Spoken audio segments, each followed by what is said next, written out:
I think infant baptism, I just want to say, I think that's one of the most important numbers because it reflects whether or not a family is even trying to practice faith at all. Because if you're not going to baptize your kids, it doesn't matter to show up at Christmas and Easter.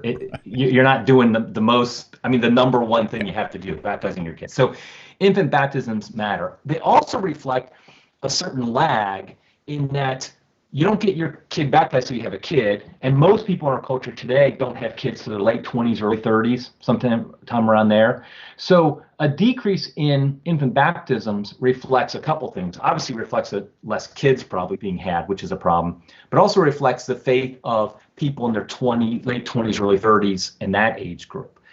And what we see is, first, we have to make sure we know the baseline. The U.S. population from 1970 to basically now increased by 60%. So that's our baseline. So any numbers are compared to that. They make no sense unless they're compared to that.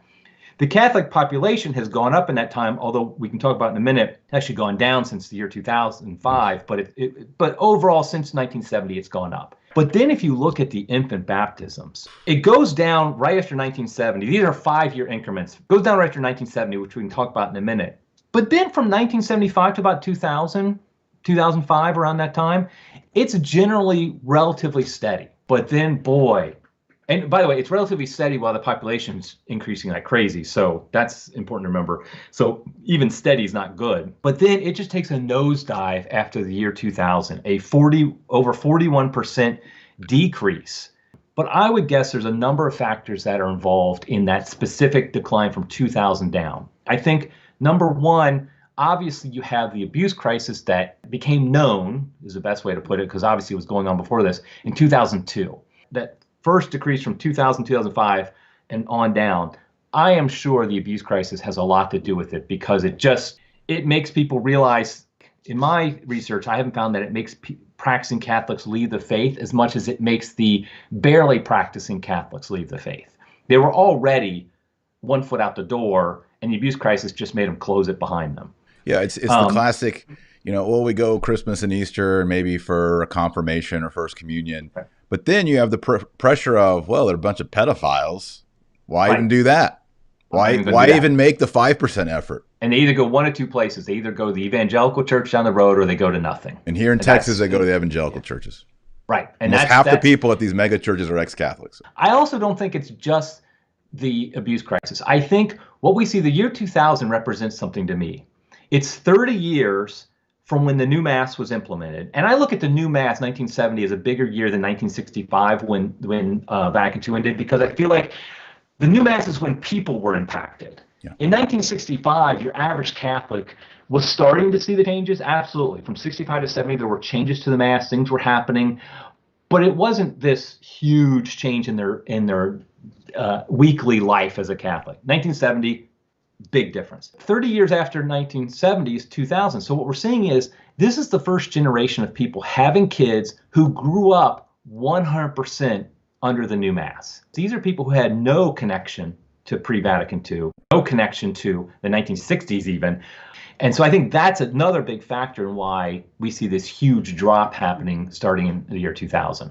You tell people all religions are equal. It's all about ecumenism, and we should all invite the rabbi and the imam and the all these people in. You kind of shrug your shoulders and think, well, why? Why should I even go to this? I could sleep in on Sunday and then get a tea time. Be a lot more fun than doing a Peter, Paul, and Mary song and being hungry. That's my next book, which I hope will come out before I'll get finished before too long, is about that deadly indifference. The idea that religious indifferentism has basically taken over the Catholic Church through the ecumenical movement, through the interreligious dialogue movement.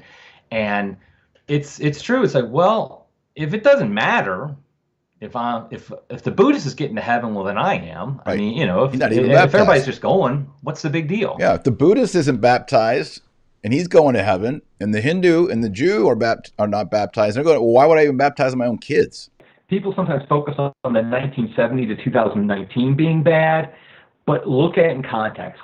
It's accelerated a great deal. And one thing I bring up in my article is I think some recent events is going to accelerate it even more. The first one is the McCarrick scandal. Mm-hmm. It was only 2 years ago. And I know that's had a massive impact already, but we don't see that in any numbers yet because numbers we don't have till later. I mean, the McCarrick scandal, I think you and I both, we kind of jokingly say it radicalized us. It was this sense of, okay, after 2002, that was terrible, but we felt like, okay, hopefully the worst is behind us, that the church is taking this seriously now. At least with me, there was this willingness to give the benefit of the doubt to our church leaders. It had been stretched a lot after 2002, but I was like, I'm still willing to give them the benefit of the doubt. McCarrick, at least for me, that was gone. I no longer gave them the benefit of the doubt because I realized how awful this was. I mean, I lived in D.C. when McCarrick was cardinal, so in that diocese, and so it was just so bad. If that happened to us, which is a good thing, I think that a lot of Catholics took the red pill, as they say. But I think what happens is for far more Catholics, the ones who are barely practicing, it's a reason to leave. So the McCarrick scandal, the second big event, I think, is the lockdowns. Of course, we can't see the numbers on that. We won't be able to see that for years in the future. But when the church basically said, literally every single bishop in the United States of America said that Mass is non-essential. I don't care how you spin that. That has a subconscious effect on every single Catholic in this country. That was a teaching moment, and the wrong message was taught.